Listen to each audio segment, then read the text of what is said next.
General साहब, ये जो अभी हमने देखा है कि जी ये चाइना, अफगानिस्तान और पाकिस्तान के जो वज़ीर ख़ारजा की मुलाकात, सैफ की मुलाकात, तो इंडियन मीडिया बड़ा चिल्ला चिल्ला कर इसको रिपोर्ट कर रहा है और उनके सर पर तो जिस तरह बॉम्ब की तरह खबर गिरी है, उनके हवासों पे सवार हो गए हम लोग और उनको बड़ा बुरा लग रहा है। बल्कि मैं एक एंकर को सुन रही थी, वो तो कह रही कि जी ये देखें जी किस तरह हाथ मिलाए जा रहे हैं चाइनीज़ और ये जो हमारे जो वज़ीर ख़ारजा हैं साग डार साहब और साथ वो जो अफगानिस्तान के वज़ीर ख़ारजा, साथ साथ वो बता रही है कि जी भारत जो है उसने अफगानिस्तान की बड़ी मदद की और अफगानिस्तान के जो वज़ीर ख़ारजा हैं इनसे हाथ कैसे मिला सकते हैं। अब जो सी पैक है अगर वो अफगानिस्तान तक उसको तौसीह देंगे, ये तो बड़ा स्मार्ट मूव है। ये इतने ज़्यादा परेशान हो गए सर, ये तो मुझे पता था कि होंगे, लेकिन इस हद तक आवाज बाख्ता हो जाएंगे। जनरल साहब कैसे देख रहे हैं आप? जी हाँ।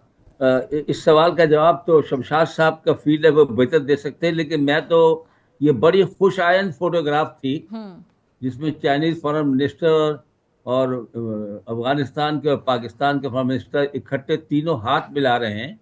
एक रिजॉल्व नजर आ रहा है, एक नई सोच नजर आ रही है।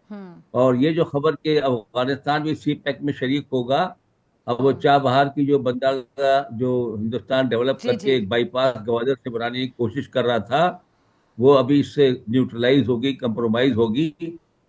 और दूसरी बात यह है कि हम जो कहते रहते हैं कि अफगानिस्तान से लोग आके दरअंदाजी पाकिस्तान में करते हैं या हिंदुस्तान के कहने से वो पाकिस्तान में को डिस्टेबलाइज करते हैं, मेरे ख्याल से उसके ऊपर भी वो कंट्रोल करने की पूरी कोशिश करेंगे। तो एक नया चैप्टर हम उम्मीद करते हैं कि पाकिस्तान और अफगानिस्तान का खसूसन अलॉन्ग विद चाइना एक नया चैप्टर शुरू होगा, एक नया दौर शुरू होगा, जिसमें there be no confrontation but more of cooperation and mutual development and mutual linkages जो है वो क्रिएट की जाएंगी, which will be good for the three countries and for the region central Asia to other places. ठीक है जी। जान साहब, जैसा कि अभी सर भी शमशाद साहब भी फौज के किरदार को सराह रहे थे और अभी भी हमने देखा कि जिस तरह इनकी तरफ से जो किया गया और हमने फिर जो रिटेलिएट किया, हमने जो जवाब दिया, ईंट का जवाब पत्थर से दिया। उधर से उन्होंने ऑपरेशन सिंदूर लॉन्च किया, फिर हमने भी बुनियानुल मरसूस जो है ये ऑपरेशन हमने लॉन्च किया और हमने इनको घंटों में बता दिया कि अगर आप मेरी आंख से हमारी तरफ देखेंगे तो हम आपकी आंख निकाल लेंगे।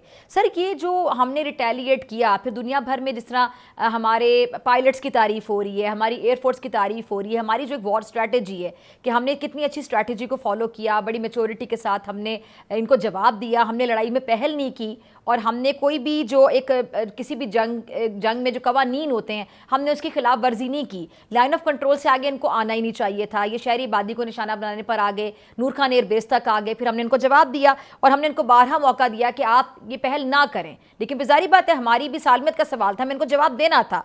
सर हमारा जो एक बड़ा अच्छा एक इमेज इंटरनेशनली गया कि हमारी एयरफोर्स डिस्कस हो रही है, फिर हमारे पायलट्स कैसे हमने इनके तैयारे राफेल हमने गिरा दिए, इनके SU जो 30 थे वो हमने गिरा दिया, इनका MiG-21 तो चले पहले से इनके बड़े नाकारा से तैयारे थे, लेकिन राफेल को गिराना बहुत बड़ी कामयाबी है। इंटरनेशनली भी एक जो बयानियाँ ये लोग हमारे बारे में दे रहे थे और जिस तरह हम इनके बारे में बता रहे थे बड़े अरसे से कि दहशत गर्दी को ये लोग इनिशिएट करते हैं, जंगी जुनून इनके ऊपर सवार है, वो भी हमने पूरी दुनिया को बता दिया, दिखा दिया। तो सर इसमें पाकिस्तान का जो इमेज माशाल्लाह बड़ा बेहतर हुआ, इसको आप कैसे देखते हैं? और इंडिया ने जो खुद अपने ऊपर जो नकाब पहना हुआ था उतार के फेंक दिया, तो हम काफ़ी देर से दिखा रहे थे, जिस तरह इंडिया बेनकाब हुआ, उसको आप कैसे देखते हैं? देखिए, झूठ के ऊपर जो बयानियां बनाया जाए, झूठ के ऊपर जो सियासत की जाए, अपने लोगों को झूठ बताकर जो है अपने वोट लिए जाएं, वो कब तक चलेगा, कितने अरसे चलेगा? आपने गुजरात में कत्लेआम करा दिया, बुचर ऑफ गुजरात अब आपका नाम पड़ गया। और नहत्ते लोगों पर हमले करना, उनके घर जलाना, ये आपका बेहतरीन मशगला है। दूसरी बात यह है कि आपकी GDP जरा ऊंची है, आज बहुत ज्यादा है, आपको बहुत जोम है अपनी इकोनॉमी पर, अपने साइज पर, अपनी आबादी पर। तो वो आसपास के लोगों को, सार्क के लोगों को खसूसन कीड़े मकोड़े समझते हैं। वो कहते हैं सब लोग उनके आगे हाथ बांध के खड़े हों। और इसलिए इनके ताल्लुकात आपने देखा होगा किसी मुल्क के साथ, नेबर के साथ अच्छे नहीं हैं। श्रीलंका में तमिल की पीठ ठोक के वहां बगावत कराई, बांग्लादेश में मुक्ति बानी बनाकर हमारे मुल्क को तोड़ा, नेपाल हिंदू किंगडम है, उनका रास्ता बंद कर दिया था, वो लैंड लॉक कंट्री है। और चाइना के साथ झगड़ा इनका चल रहा है, पाकिस्तान से तो लगातार झगड़ा डे वन से चल रहा है, क्योंकि आप कश्मीर के मसले पर आपने आसमाना कब्जा किया हुआ है। और वहां पर 7 लाख फौज रखी हुई है, उसके बावजूद भी लोग आपकी बात मानने को तैयार नहीं है, वो आपसे आजाद होना चाहते हैं। तो पाकिस्तान ने, आर्म फोर्सेस ने अपना एक रेशो बरकरार रखा है। कौम ने बड़ी कुर्बानी दी है बजट के जरिए से, कि हम एयरफोर्स में और टैंक्स में और तोपखाने में हमने एक रेशो रखा हुआ है कि उस रेशो को उससे नीचे नहीं जाने देंगे, और इनको जवाब देना पड़ेगा तो जवाब देंगे। तो ये हम एक वाहिद उम्मीद है आसपास के छोटे मुल्कों के लिए भी, कि हम इनके साथ मुल्कों के, कि हम इनके सामने खड़े होते हैं बहुत मजबूती के साथ। और हम इनको कहते हैं कि हम अपने साइज की वजह से या जीडीपी की वजह से, या कभी बोलते हो पाकिस्तान दिवालिया हो गया, पाकिस्तान बेकारी है, ये क्या करेगा, ये तमाम ये हज़ियान बक रहे थे 6-7 मई से जो शुरू थे ये। और पाकिस्तान ने, आपने जिस तरह कहा, बहुत जिम्मेदारी का सबूत दिया। ठीक है जी। और पाकिस्तान ने एक जिम्मेदार स्टेट के लिहाज से ठीक। जवाब जो दिया, खाली मिलिट्री टारगेट्स पे जवाब दिया, किसी सिविलियन औरतों बच्चों को नहीं मारा, ठीक है जी। और उसके बाद खामोशी छा गई।